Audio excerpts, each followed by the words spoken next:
Now coming to the different levels of management. In every organization there is a particular hierarchy that has to be followed. Okay? When I talk about hierarchy, the best example that you would understand here is that is present in your schools, right? You have the principal at the topmost level, right?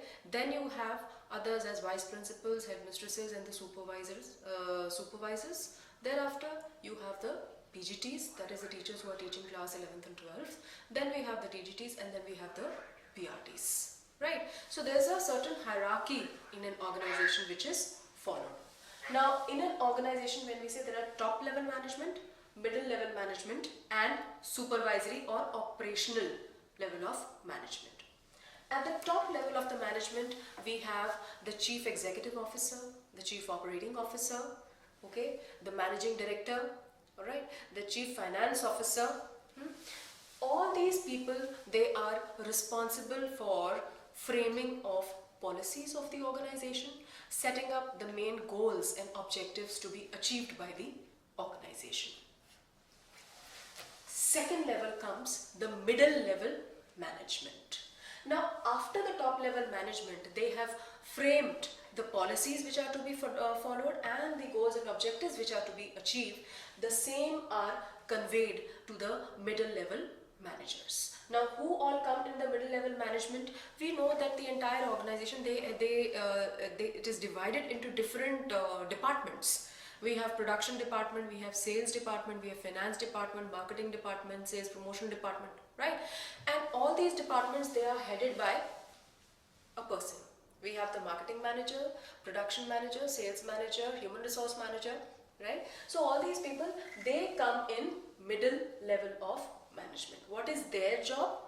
They are going to interpret the policies which have been framed by the top level management and are going to assign, they are going to translate the goals and objectives set up by the top level management in terms of work which is to be done by the supervisory or the operation level of management. They are a very important link between the top level management and the supervisory level of management. Meaning they are going to convey what the top level management has decided, that is the goals and objectives and policies, to the supervisory level of management, and whatever grievances, जो भी problems supervisory level of management में workers को है, वो convey करेंगे top level management को. Then coming to supervisory level of management, यहाँ पे कौन आएगा? आपके सारे factory foremen, okay, all factory foremen. Now, what is their job? They are going to give instructions to the workmen. They are going to ensure that the work is being done in accordance with the organizational goals which have been laid by the top level of management. Then they are going to convey the grievances of the workers to the middle level of management. They are going to convey the grievances of the workers to the middle level of management, right? So these are the three levels of management: top, middle, and supervisory, right? Now, coming to nature of management. Under nature of management, we are going to talk about if management is a science, or is it an art, or is it a profession. Now, for us to be deciding upon that whether management is a science, art, or profession, we first need to understand what are the characteristics of science, what are the characteristics of art, and what are the characteristics of profession, and how far is management able to satisfy these characteristics. Let us first begin with management as science. What are the distinguishing features of science? Science is a systematized body of knowledge, right? Science is a systematized body of knowledge. It has its own theories and it has its own principles which are based on observation and repeated experimentation, right? Second, principles are based on experimentation. As I just said, all scientific principles are based on observation and repeated experimentation, and they are going to give the same result under the controlled conditions, right? Last, universal application. All the principles of science, right, all theories of science, they are universally applicable. They are applicable in all situations. I mean, they are applicable in all situations, right? Now, as far as management is concerned, does management have a systematized body of knowledge? Yes. Management also has its own set of theories which have been developed over a period of time. So it satisfies this characteristics, that is systematized body of knowledge. Then principles based on experimentation. Now you're going to study the management principles in the next chapter, but those management principles have also been formulated after observation and repeated experimentation, right? But there is a difference. In case of scientific principles, right, you are going to get the same result whenever you apply that principle.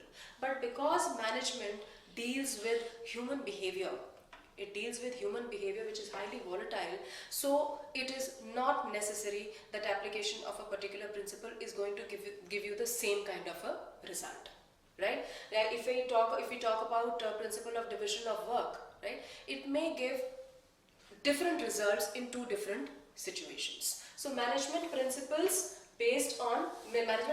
are also based on experimentation, but are not going to give the same result in all situations. So we can say management is a kind of an inexact science. Then we say